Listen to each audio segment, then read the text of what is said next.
नमस्कार, ताजा अपडेट के साथ मैं हूं आपके साथ अशोक वर्मा। आप देख रहे हैं टीवी 20 न्यूज। आइए शुरुआत करते हैं तमाम क्षेत्रों की विशेष खबरें।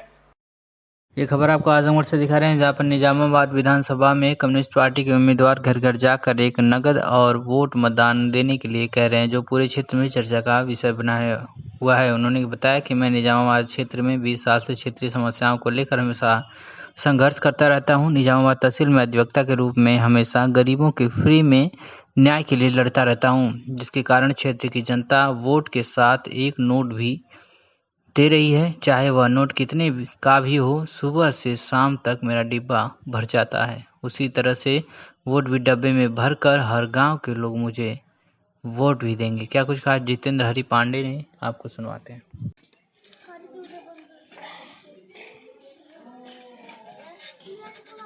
मैं जितेंद्र हरि पांडे, राष्ट्रीय मान्यता प्राप्त दल भारतीय कम्युनिस्ट पार्टी का 348 निजामाबाद विधानसभा से दूसरी बार उम्मीदवार हूँ। 2017 में भी उम्मीदवार था और जनता ने मुझे जो हौसला दिया था, जो हिम्मत दी थी, वोट कम मिला था लेकिन चौथे स्थान पर मैं था। इस बार और पिछली बार भी मैं जनता के बीच में जब गया, चूँकि मैं 25 साल से वकालत करता हूँ, वकालत पेशे में रहते हुए, जनता के बीच में रहते हुए, गरीब जनता की, मजलूम जनता की ईमानदारी से सेवा करता हूँ और बिना कुछ लिए हुए। और मैं ऐलान भी कर रहा हूँ कि 25 साल की वकालत के जीवन में, सामाजिक जीवन में, सुई के नोक के भी बराबर मेरे सफ़ेद शर्ट में अगर कोई कालिख लगा हो तो उसकी तस्दीक जनता कर सकती है। अगर मैं ईमानदार हूँ, वकालत के क्षेत्र में हूँ, तो ईमानदार वकील या डॉक्टर या टीचर या ऐसे दूसरा कोई भी ईमानदार, उसका क्या होता पूरा समाज जानता है। और मेरे पास न रुपया है, न पैसा है, न गाड़ी है, न घोड़ा है। मैं यह डब्बा लेकर के, यह डब्बा एक प्रतीक है, मैं सुबह से लेकर के शाम तक जनता के बीच में घूम रहा हूँ कि मैं ईमानदार हूँ। मेरी ईमानदारी, मेरा ईमान, मेरे अंदर का जो इंसान है वो जिंदा रहे, ताकि मैं समाज में नफ़रत को मिटा सकूं, मोहब्बत और प्रेम को पैदा कर सकूं। आप हमको एक रुपया भी दीजिए और अपना एक मत भी दीजिए। आप हमारा दोनों से जब समर्थन करेंगे तो हमारी ईमानदारी बरकरार रहेगी और हम ईमानदार रहते हुए आपके लिए, गरीबों के लिए, किसानों के लिए, मजदूरों के लिए, विद्यार्थियों के लिए, नौजवानों के लिए ईमानदारी से लड़ते रहेंगे। और यह आप सबसे ये अपील करते हैं। सुभाष तिवारी भीमल पट्टी मिल गए, आपने योगदान किया। हम विधानसभा के अंदर ये डब्बा और अपना मैसेज लेके घूम रहे हैं कि एक वोट एक नोट आप दीजिए, ताकि हमारी ईमानदारी बरकरार रहे, हम गरीब जनता की, मजलूम जनता की सेवा कर सकें, अपनी ईमानदारी को बरकरार रखें। भारतीय कम्युनिस्ट पार्टी जिंदाबाद, इनकलाब जिंदाबाद, शहीद आजम भगत सिंह जिंदाबाद। हम शहीद आजम भगत सिंह को अपने सीने पर लगा करके ये चल रहे हैं कि हम ईमानदार पार्टी के लोग हैं, हम भारतीय कम्युनिस्ट पार्टी के वे लोग हैं। वो वही भारत की कम्युनिस्ट पार्टी है जिसका संसदीय इतिहास में दुनिया में नंबर 1 का स्थान है कि 1952 से लेकर के आज तक एक चुनाव निशान वाली पार्टी अगर पूरे भारत में है तो भारतीय। चुनाव की चुनावी होड़ में राजनीतिक दल अपने समाज को साधने में लगे हुए हैं। ऐसे में विकासशील इंसान पार्टी कैसे पीछे रहती। वीआईपी मुखिया और बिहार सरकार के मंत्री मुकेश सहनी चुनाव प्रचार के लिए आजमगढ़ की धरती पर उतरते ही पत्रकारों के सवालों पर अपनी भड़ास निकालने लगे। उन्होंने कहा कि जहां हमारी पार्टी के उम्मीदवार मजबूती से नहीं लड़ रहे हैं, वहां मैं अपने समाज के लोगों से कहता हूं कि वो भाजपा को हराने के लिए किसी भी पार्टी के जीतते हुए प्रत्याशी को वोट करें, ताकि 2022 में भाजपा को सत्ता से उखाड़कर फेंका जा सके। देखा जाए तो गोपालपुर विधानसभा क्षेत्र में निषाद अच्छी खासी संख्या में हैं, जो निर्णायक भूमिका निभा सकते हैं। ऐसे में भाजपा प्रत्याशी सत्येंद्र राय ने अपने जनसंपर्क के दौरान वीआईपी को वोट कटवा बताते हुए सपा की बी टीम की संज्ञा दे दी। क्या कुछ कहा मुकेश सहनी, अध्यक्ष वीआईपी ने, आपको सुनवाते हैं। यूपी का चुनाव बड़ा जातिगत समीकरण पर लड़ा जाता है जी और गोपालपुर विधानसभा क्षेत्र इस मामले में बड़ा सेंसिटिव है। ऐसे में संजय निषाद जी भाजपा के साथ हैं और आप एक एकला चलो की भावना से चल रहे हैं, या फिर बीजेपी का आरोप है कि आप सपा के बी टीम हैं? देखिए, किसको क्या आरोप लगाना वो लगाए, हमारा जो काम है वो हम कर रहे हैं। हमारी लड़ाई दिल्ली के सरकार से है। हमारी लड़ाई की निषाद को आरक्षण दे, नहीं तो दिल्ली भी खाली करे। अभी तो हम इस बार 2022 में उत्तर प्रदेश खाली कराने के लिए आए हैं। मजबूती से जहां हमारे प्रत्याशी लड़ रहे पूरे प्रदेश में, वहां पे अपने लिए वोट मांग रहे हैं, अपने प्रत्याशी को जिता रहे हैं। जहां हम लोग नहीं लड़ रहे हैं वहां पे हमारे अपने पार्टी के पदाधिकारी जनता से और हमारे शुभचिंतक से अपील करते हैं कि वहां पे भाजपा को हराइए, और वहां पे जो मजबूत प्रत्याशी नजर आएगा, चाहे वो सपा हो, बसपा हो या कांग्रेस हो, उनको वोट देकर उसको जिताइए। तो किसी का एक भी रहते तो फिर एक आदमी का नाम बोलते ना। हम तो तीनों लोगों के बोल रहे हैं, ABC बोल रहे हैं। तीनों में से जो अच्छे मजबूत प्रत्याशी लड़ेंगे उनको जिताइए और भाजपा को हराइए। ये उद्देश्य से हम पूरे प्रदेश में लगे हैं। डॉक्टर संजय निषाद जी हमारे समाज के बेटा है। वो भी समाज के लिए लड़ाई लड़ रहे थे, हम भी बिहार में लड़ाई लड़ रहे थे, लेकिन वो आज लड़ाई लड़ते लड़ते अपने परिवार के लिए सोचने लगे, और हम अभी भी लड़ाई लड़ रहे हैं समाज के लिए। आज भाजपा से इतना अच्छा दोस्ती रहने के बावजूद भी अपने हक अधिकार के लिए मैं भाजपा से भी लड़ रहा हूँ, और आज वो भाजपा के गोद में जाकर बैठ गए। आप बताइए ना, वो पार्टी नहीं दुकान चला रहे हैं, वो चुनाव आते हैं भाजपा के सिंबल पर अपने बेटा को इस बार चुनाव लड़ा रहे। इससे पूर्व में भी भाजपा के सिंबल पे चुनाव लड़ा है, सांसद बनाए। उससे पहले सपा के सिंबल पे अपने बेटा को सांसद बनाए। इस बार अभी MLC भी बीजेपी के समर्थन से बन गए। तो एक व्यक्ति जो पार्टी चलाता हो, देश दुनिया में कहीं भी बताइए कि अपना पार्टी रहते हुए अपने बच्चे को दूसरे पार्टी से चुनाव लड़ा है, और यहाँ पे भी टिकट मिला। तो एक भी बताइए कार्यकर्ता को, समाज के लोगों को टिकट दिया हो। सब पैसे के ऊपर दूसरे लोगों को टिकट दे दिया। जो जीत के भी आएंगे समाज की बात नहीं करेंगे, पार्टी की बात नहीं करेंगे, वो बाहर के लोग हैं, बाहर ही रह जाएंगे। तो इसके लिए हम लोग लड़ाई लड़ रहे हैं कि समाज के सही शुभचिंतक जो होंगे, समाज के हक अधिकार की जो लड़ाई लड़ेंगे, वो समाज खुद आज जागरूक हो चुका और समाज उन्हीं को मदद करने वाले हैं। और VIP पार्टी मजबूती से जनाधार के साथ बढ़ रहा है, और बहुत अच्छा खासा प्रत्याशी हमारे उत्तर प्रदेश में चुनाव जीत के जाएंगे। और VIP के बगैर सरकार नहीं बनेगा। जिस तरीके से बिहार में VIP के बगैर सरकार नहीं बना, उसी तरीके से उत्तर प्रदेश में VIP के बगैर सरकार नहीं बनेगी। से दिखा रहे हैं जहाँ पर जिला अधिकारी अमृत त्रिपाठी ने विधानसभा सम्मान निर्वाचन 2022 की दृष्टिगत ज्योति निकेतन विद्यालय एटलस टैंक आजमगढ़ में 23 फरवरी 2022 से 2 मार्च 2022 तक मतदान कर्मियों को दिए जा रहे प्रशिक्षण कार्यक्रम के आज 5वें दिन निरीक्षण किया। निरीक्षण के दौरान जिलाधिकारी ने सभी कक्ष में जाकर प्रशिक्षण देने वाले मास्टर, ट्रेनर तथा प्रशिक्षित किए जा रहे पीठासीन अधिकारियों से मतदान प्रक्रिया, मॉक पोल, EVM मशीन एवं वीवीपैट से संबंधित प्रश्न पूछे। उन्होंने प्रशिक्षण प्राप्त करने वाले कार्मिकों से मॉक पोल प्रक्रिया कब और कैसे की जानी चाहिए इसकी जानकारी प्राप्त की। उन्होंने संबंधित अधिकारी को प्रशिक्षित किए जा रहे कर्मियों का डमी सर्टिफिकेट उपलब्ध कराने के निर्देश दिए, और जिलाधिकारी ने dispatch centre VVPAT machine, EVM machine को कैसे लेना है और कैसे ले जाना है, CRC कब करना है एवं चुनाव के दौरान वीवीपैट EVM मशीन खराब होने पर किसे फ़ोन कर सूचना देनी है, इसकी संपूर्ण जानकारी उपलब्ध कराने के लिए मास्टर ट्रेनर को निर्देश दिए। आपको आजमगढ़ से दिखा रहे हैं जहां पर मिजुरी गांव में राजीव पटेल के नेतृत्व में सुबह विरोध प्रदर्शन किया गया। ग्रामीणों की मांग है कि रोड नहीं तो वोट नहीं। विरोध प्रदर्शन में हिस्सा लेने वाले ग्रामीणों ने जमकर नारेबाजी की। ग्रामीणों ने कहा कि रोड नहीं तो वोट नहीं। आपको बता दें कि इस गांव में जाने के लिए पूरनपुर से पदमपुर जाने वाली रोड पर सरवा गांव के पास में जूली गांव जाने के लिए अति जर्जर रोड है, जिस पर बरसात में काफ़ी पानी लग जाता है, जिसको बनवाने में ग्राम सभा के पास धन नहीं है, जिसकी शिकायत ग्रामीणों ने उपजिलाधिकारी को इस संबंध में उपजिलाधिकारी को ज्ञापन सौंपा था, और उपजिलाधिकारी ने बताया कि मामले मेरे संज्ञान में है, इसको जल्दी बनवाया जाएगा। इस अवसर पर रामसुधा वर्मा, उदयराज वर्मा, महेंद्र रामकृष्ण सहित भारी संख्या में लोग मौजूद थे।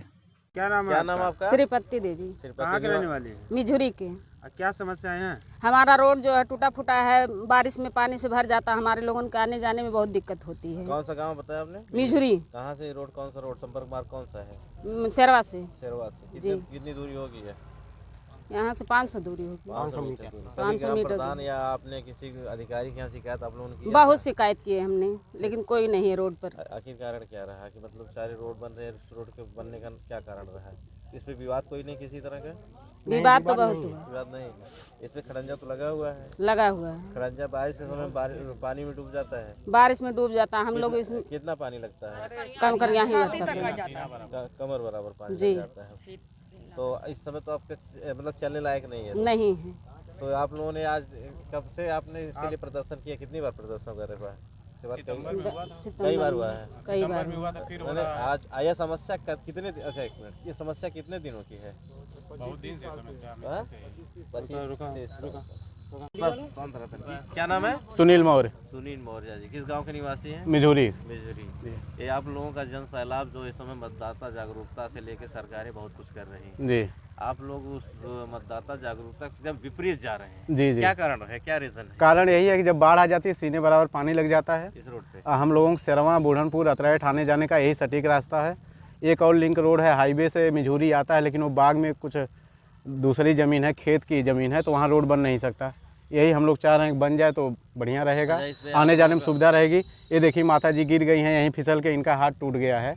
बहुत समस्याएं होती है आने जाने में। बारिश के समय में आप लोग कैसे आवागमन करते हैं? आवागमन वही होता है जो हाईवे से लिंक रोड आया भीलमपुर होते हुए, तो वहाँ एक बाबू साहब का खेत है, उसी खेत में से हम लोग आते जाते हैं। वहाँ पर भी कचरा हो जाता है पूरा, आने जाने में बड़ी समस्याएं होती हैं। तो आप लोग पूरी तरह, आप लोगों को एक नगर पंचायत का लाभ मिलना था, वो भी नहीं मिला? वो भी नहीं मिल पाया, क्योंकि आपका पूरा जो ग्राम पंचायत पहले की थी वो चली गई नगर पंचायत में। जी। अब इसका दूसरी ग्राम पंचायत में आप जोड़ दिए गए हैं जी। उपेक्षा के शिकार आपका गांव हो गया है। जी यही कारण है? जी जी। क्या आप लोग इस चुनाव में किसी को वोट नहीं करेंगे? एकदम नहीं, पूर्णतः बहिष्कार होगा, कोई वोट नहीं देने जाएगा हमारे गाँव से। ठीक, धन्यवाद। ये आज आपके नेतृत्व में यहाँ पे रोड नहीं तोड़ने, जी जी। इसके पहले आपने अब तो मतलब कि चुनाव करीब आ गया है, 7 तारीख को मतदान जैसे होने चुनाव वाला है। करीब नहीं, उससे पहले हम सब लोग धरना प्रदर्शन दिए थे। इसके पहले किए थे? कितने जी। दिन पहले किए थे? अरे सर, बरसात में किए थे। एप्लीकेशन भी दिए थे। किसको दिए थे? तहसीलदार साहब को। तहसीलदार साहब। वहाँ से क्या आश्वासन मिला था? कुछ नहीं, नेपाल को कर दिए, रिपोर्ट लगाने के जी। लिए थे। कितने दिनों से समस्याएं हैं? ये समस्याएं तो बहुत दिन सर है। कितने वर्ष? लगभग 1 महीना? समस्याएं तो 20-25-30 साल से सर है। 25-30 साल से? जी जी ये हमेशा मुद्दा बन के पड़ा रहता है। जी जी। विकास कभी नहीं हुआ इसके? विकास कोई नहीं। कभी आपने तहसील या ब्लॉक कभी कहीं घिराव वगैरह किया था? नहीं सर। और उच्च अधिकारी मतलब पहली बार एप्लीकेशन तहसीलदार को दिया गया था? जी इसके जी। पहले भी दिया गया? नहीं सर, हम दिए थे। अच्छा, ये किसकी उपेक्षा का शिकार रहा? जैसे विधायकी के विधायक, क्षेत्रीय विधायक की, या ग्राम प्रधान, या आप किस पे आरोप जैसे लगाना ये सर चाहते हैं? किसकी उपेक्षा का शिकार? बड़ा काम है ना, तो प्रधान करा नहीं पाएंगे। प्रधान के बस की बात नहीं, बड़ा तो काम का मतलब कैसे आप विधायक करा सकते हैं। दूरी कितनी आपने बताया? 500 मीटर बताया। 500 मीटर से ऊपर होगी सर। 500 मीटर से ऊपर तो ग्राम प्रधान निधि से नहीं हो सकता है? नहीं सर। क्यों?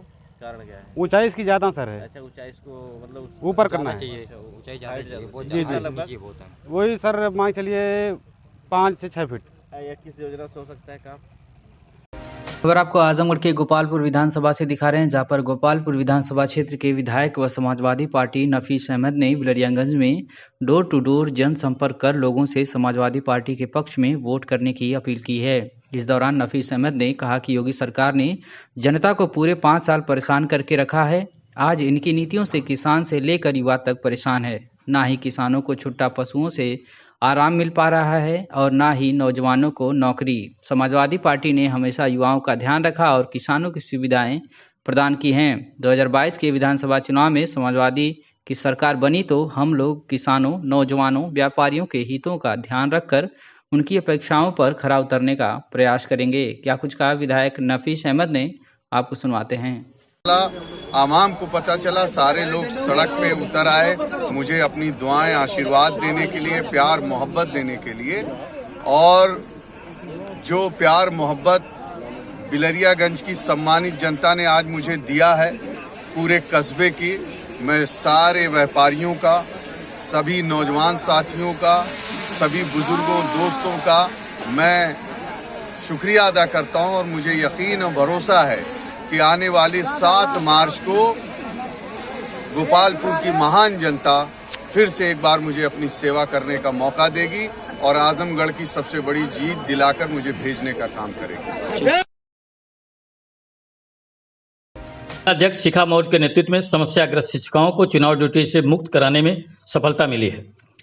महिला शिक्षक संघ की जिलाध्यक्ष शिखा मौर्य और संगठन के पदाधिकारियों व सदस्यों द्वारा लगातार मतदाता जागरूकता अभियान के साथ ही शिक्षिकाओं को एकजुट करने व उनकी ज्वलन समस्याओं के निस्तारण के लिए सतत प्रयास किए जा रहे हैं, जिससे शिक्षिकाओं की प्राथमिक समस्याओं से उनको निजात दिलाया जा सके। ताज़ा उदाहरण है, समस्याग्रस्त शिक्षिकाएं लगातार जिलाधिकारी, मुख्य विकास अधिकारी व बेसिक शिक्षा अधिकारी के यहाँ चुनाव ड्यूटी से मुक्त कराने हेतु प्रार्थना पत्र दे रही थी, जिससे उनको काफ़ी परेशानी हो रही थी। शिक्षिकाओं की समस्याओं को देखते हुए शिक्षक संगठन शिखा मौर्य के नेतृत्व में जिलाधिकारी, मुख्य विकास अधिकारी व बेसिक शिक्षा अधिकारी से मिलकर शिक्षिकाओं की समस्याओं से उन्हें अवगत कराया, जिसको प्रशासन ने गंभीरता से लेते हुए जिला बेसिक शिक्षा अधिकारी से समस्याग्रस्त शिक्षिकाओं की फाइल मंगवाकर लगभग 2 दर्जन शिक्षिकाओं को चुनाव ड्यूटी से मुक्त कराने में सफलता मिली।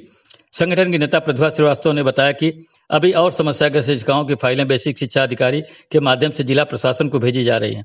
उन्होंने बताया कि ज्योति निकेतन स्कूल में उपस्थित होकर महिला शिक्षक संघ के पदाधिकारियों ने ट्रेनिंग के लिए आए हुए लोगों को मतदान करने के लिए भी जागरूक किया। समस्त कार्यक्रम में जिलाध्यक्ष शिखा मौर्य के साथ जिला उपाध्यक्ष प्रज्ञा राय, सुमी अथर्व, जिला मीडिया प्रभारी भावना वर्मा, जिला संगठन मंत्री अंजुला, अलका श्रीवास्तव उपस्थित रहे। प्राथमिक विद्यालय की प्रधानाचार्य अलका श्रीवास्तव ने बताया कि चुनाव कार्यक्रम में अनेक समस्याओं के साथ ही एक महत्वपूर्ण पहलू ये भी है कि ऐसी महिलाएं जो शिक्षिकाएं हैं की ड्यूटी लग जाती है जो इसे कर पाने में सक्षम नहीं होती हैं। उन्होंने बताया कि कुछ के साथ आंशिक अपंगता अथवा सामयिक बीमारी होती है, कुछ गर्भवती होती हैं, कुछ के बच्चे बहुत छोटे होते हैं, वह स्तनपान की स्थिति में होते हैं। इसके अलावा बहुत सी महिलाएं एकल गार्जियन होती हैं जो अकेले रहकर नौकरी व पालन पोषण करती हैं। इन सब नजरअंदाज किया जाता रहा, फिर भी हार की दोहन किया जाता था। महिला शिक्षक संघ ने शिक्षिकाओं की इन सभी समस्याओं को गंभीरता से लिया और समस्याग्रस्त महिलाओं को चुनाव ड्यूटी से मुक्त करवाने के लिए लगातार प्रयास किया। प्रधानाचार्य अलका श्रीवास्तव ने जिलाध्यक्ष शिखा मौर्य, महामंत्री अंशु अस्थाना, मीडिया प्रभारी भावना वर्मा व सभी सदस्यगणों को इसके लिए धन्यवाद दिया है। विश्वकर्मा आज जनपद बलिया में पहुंचे और वहां विधानसभा रसड़ा में सपा सुहेलदेव पार्टी गठबंधन के प्रत्याशी मयंक चौहान के समर्थन में विश्वकर्मा समाज का सम्मेलन से वोट मांगे तथा मयंक चौहान को जिताने की अपील की। पूर्व मंत्री रामाश्री विश्वकर्मा ने कहा कि यह चुनाव सपा की सरकार बनाने तथा अखिलेश यादव को मुख्यमंत्री बनाने का चुनाव है। भाजपा ने 5 वर्षों तक सभी को अपमानित किया है। आप सपा की सरकार बनाकर पिछले गरीब एवं कमजोर वर्गों को उनका अधिकार दिलाने का काम करें। विश्वकर्मा ने समाज के लोगों से कहा कि सपा सरकार बनने पर भगवान विश्वकर्मा का पूजा सार्वजनिक अवकाश घोषित किया जाएगा। विश्वकर्मा के रोजगार हेतु सरकार के 200 करोड़ रुपए का कारपोरेशन बनाकर विश्वकर्मा समाज के लोहे लकड़ी के रोजगार को आधुनिक और बेहतर बनाया जाएगा।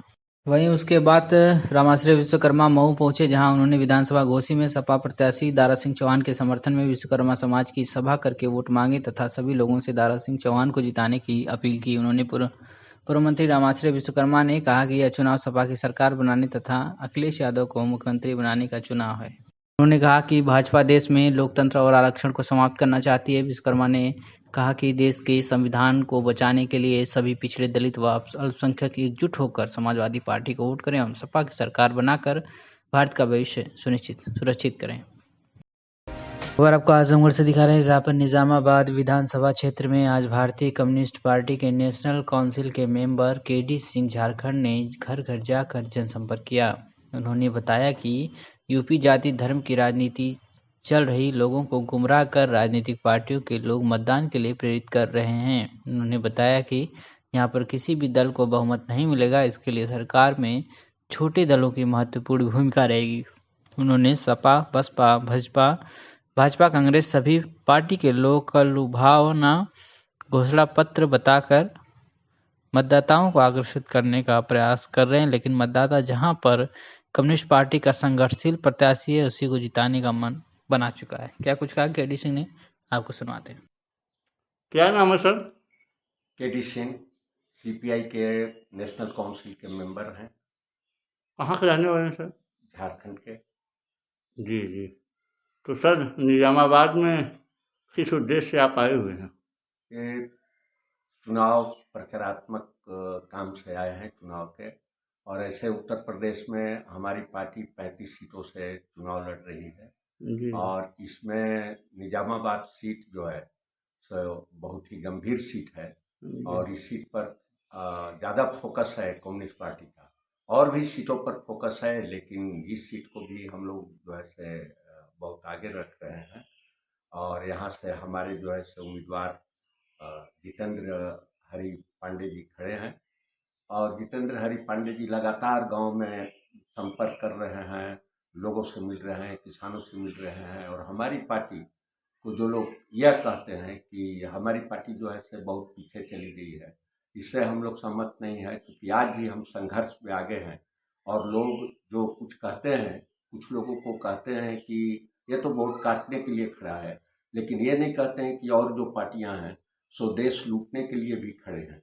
इसलिए ये एक बड़ा जो है से इस देश के अंदर लोकतंत्र की हिफाजत के लिए जो जरूरी है, या उत्तर प्रदेश में जो चुनाव का प्रचार हो रहा है, उससे ये देखने से लगता है कि बहुत कम पार्टी लोकतांत्रिक तरीके से वे चुनाव लड़ रहे हैं, और उसमें भारतीय कम्युनिस्ट पार्टी बेहद, इसके पास बहुत संपत्ति नहीं है, लेकिन ये जनता के जोर से हम चाहते हैं कि चुनाव को जीतें, और उसका जो है से हमारा प्रयास हो रहा है। और सब जगह से किसान और मजदूर गुटबंद हो रहे हैं, और हमारा नारा है कि जाति और धर्म के आधार पर हमें वोट न दें, बल्कि आप मुद्दों के आधार पर वोट दें।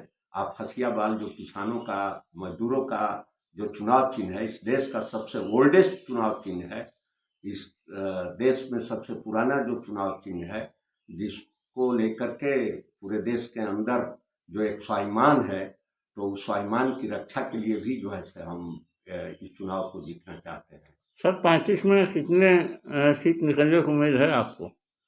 35 सीट में ठीक है कि हम कितने सीट पर हम जीतेंगे, ये अलग सी बात है कि हमारा फिर अभी 2-4 दिनों के अंदर जो बार होगा वो तय करेगा।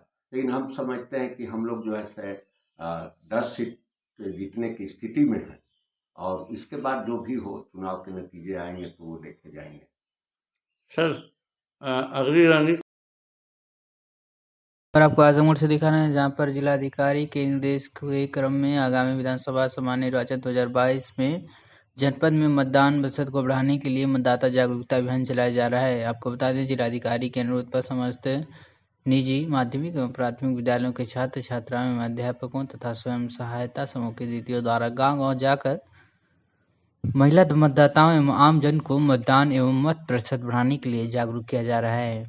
आपको बता दें, जिलाधिकारी के निर्देश के क्रम में मतदाता जागरूकता हेतु प्रतिभा निकेतन इंटर कॉलेज आजमगढ़ की छात्राओं एवं अध्यापकों द्वारा विधानसभा सत्र के अंतर्गत अराजीबाग माल में चुनावी के मेहंदी कार्यक्रम तहत 250 महिलाओं को मेहंदी लगाकर मतदाताओं को जागरूक करने के लिए प्रेरित किया गया।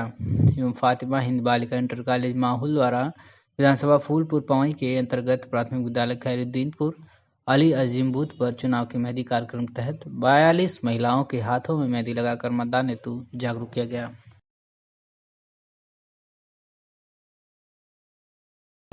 यूपी चुनाव जैसे जैसे अपने अंतिम चरण की ओर बढ़ रहा है, वैसे वैसे मतदाता भी विकास, सरकारी सुविधा और जाति समीकरण में बढ़ता दिखाई देने लगा है। जहां राजनीतिक दल अपने परंपरागत वोटों को सहेजने में लगे हुए हैं, तो वहीं जाति व्यवस्था की भी रेखा पार्टीगल धरातल पर तैयार करने और एक दूसरे के समीकरण को ध्वस्त करने का दावा भी करते दिखाई देने लगे हैं। जबकि मतदाता सरकारी सुविधाओं और योजनाओं को जमीन पर लाने और गरीब के हित वाली सरकार को पसंद कर रहे हैं। जहां मतदाता का एक तरफा सुरक्षा और सुविधा को महत्व दिखाई देती दिख रही है, तो दूसरी तरफ एक तरफ का जाति समीकरण साधने में लगा हुआ है।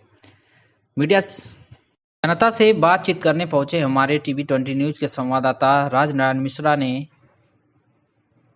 गोपालपुर विधानसभा में ग्राउंड रिपोर्ट की है, आप ही देखिए। नमस्कार, इस वक्त मैं गोपालपुर विधानसभा क्षेत्र के बसंतपुर गांव में हूं, जो सरजू नदी के किनारे बसा है। और गोपालपुर क्षेत्र विधानसभा क्षेत्र का ये नदी से तीसरा गांव है, यानी कहा जाए तो नदी के किनारे। आप यहाँ जानते हैं कि यहाँ मतदाताओं में क्या चल रहा है चुनाव को लेकर, आए जाते हैं। चाचा क्या नाम है? चंद्रिका मौर्य। चाचा जी, चुनाव अब की बार जो 7 तारीख को मतदान होगा, क्या आपके दिमाग में चल रहा है? कैसे आप मतदान करेंगे? भाजपा सरकार से। भाजपा को काहे मतदान करेंगे? इसीलिए वो मदद दे रहे हैं। क्या मदद दे रहे हैं? अरे गल्ला दे रहे हैं, नमक दे रहे हैं, हर चीज दे रहे हैं, गैस दे रहे हैं, हर चीज दे रहे हैं, लाइटिंग दिए हैं, सब दिए। आपका क्या नाम चाचा? रामदास मौर्य। आप भी वही एक ही, ये पूरा गांव एक ही धरने पे चल रहा है? पूरा एक ही धरने पे सब मोहल्ला हमारा चल रहा है। यानी आप मौजूदा सरकार के विकास कार्यों से संतुष्ट है? हाँ, एकदम बिल्कुल सही है। अरे मतदान तो चुके हैं, चलो क्या भाजपा, मतलब ये पूरा चीज भाजपा का है। मतलब आप उनके कामों से संतुष्ट हैं कि बस खाली जातिगत समीकरण? सब चीज मिला था जब आपको भी सब कुछ मिल रहा है? हाँ, मिल रहा है। अच्छा, मतलब आप लोग एकदम मूड बना के बैठे हैं। अच्छा, देखा इसीलिए कि 5 साल वो रहे तब एक आल ना आखिर तो एक दिन आल ना कहना उठवा के जब हम सरकार आपक दे और देवे के भाजपा के तो काहे तुहके दे वो काहे के दुश्मनी नहीं तुमसे हाँ दे भाजपा के। मतलब आप मौजूदा विधायक से आप संतुष्ट नहीं हैं? नहीं। क्यों, क्या मतलब आप लोग पिछली बार उनको चुनाव जीता? अरे बाढ़ में हम लोग डूबते रहे, बंधा से उत्तर नहीं आया, वहीं से आएगा वहीं से ताक के ये जरूरत करके अपना चला जाता है। 3 आदमी के उजाने हैं, अनिल प्रधान को और होकर का ना हो होकर देवमन प्रधान के उदय प्रधान के, बस इतने जने को जाने हैं। अच्छा, आप क्षेत्रवासियों को नहीं जानते? वो का जाना है। आपको आजमगढ़ से दिखा रहे हैं, जहाँ पर जनपद के विभिन्न थानों द्वारा चलाए गए चेकिंग अभियान में 181 वाहनों का चालान किया गया, एक वाहन सीज किया गया। आपको बता दें, पुलिस अधीक्षक आजमगढ़ अनुराग आर्य द्वारा जनपद आजमगढ़ की यातायात व्यवस्था को सुदृढ़ बनाने एवं अवांछित गतिविधियों पर लगाम लगाने के क्रम में चलाए गए अभियान में जनपद के कुल 40 स्थानों पर चेकिंग की गई, जिसमें 1024 वाहनों को चेक किया गया। बिना नंबर प्लेट की गाड़ी चलाने वाले, यातायात के नियमों का पालन न करने वाले एवं 9 युवकों द्वारा मोटरसाइकिल पर 3 सवारी चलने तथा बिना हेलमेट के चलने वाले 181 वाहनों का चालान किया गया। वहीं एक वाहन थाना मुबारकपुर से सीज भी किया गया है। आपको आजमगढ़ से दिखाना है, जहाँ पर जिलाधिकारी अमृत त्रिपाठी ने एफसीआई गोदाम बेलैसा में बनाए गए स्ट्रांग रूम एवं ईवीएम मशीन कमीशनिंग हॉल का निरीक्षण किया। आपको बता दें, जिलाधिकारी ने कहा कि एफसीआई गोदाम बेलैसा में बनाए गए ईवीएम कमीशनिंग हॉल के अंदर कोई भी बाहरी व्यक्ति प्रवेश न करे। उन्होंने कहा कि कोई भी आरओ हमारी बिना अनुमति के ईवीएम कमीशनिंग को छोड़कर कहीं नहीं जाएंगे। यदि कहीं जाना है तो मुझसे अनुमति प्राप्त करके उपरांत ही जाएं। उन्होंने समस्त कमीशनिंग इंजीनियरों का निर्देश दिया कि प्रत्येक चुनाव चिन्हों को जल्द ही मशीन में फिट कर लें। जिलाधिकारी ने कहा कि वीवीपैट बीयू के स्लिप की फोटोग्राफ्स कमीशनिंग के बाद हमें भेजें। उन्होंने आरओ को भी निर्देश दिया कि ईवीएम मशीन से निकली हुई चेकलिस्ट की वीडियो बनाकर भेजें। इसके साथ ही जिलाधिकारी ने भी संबंधित अधिकारियों को आवश्यक दिशा निर्देश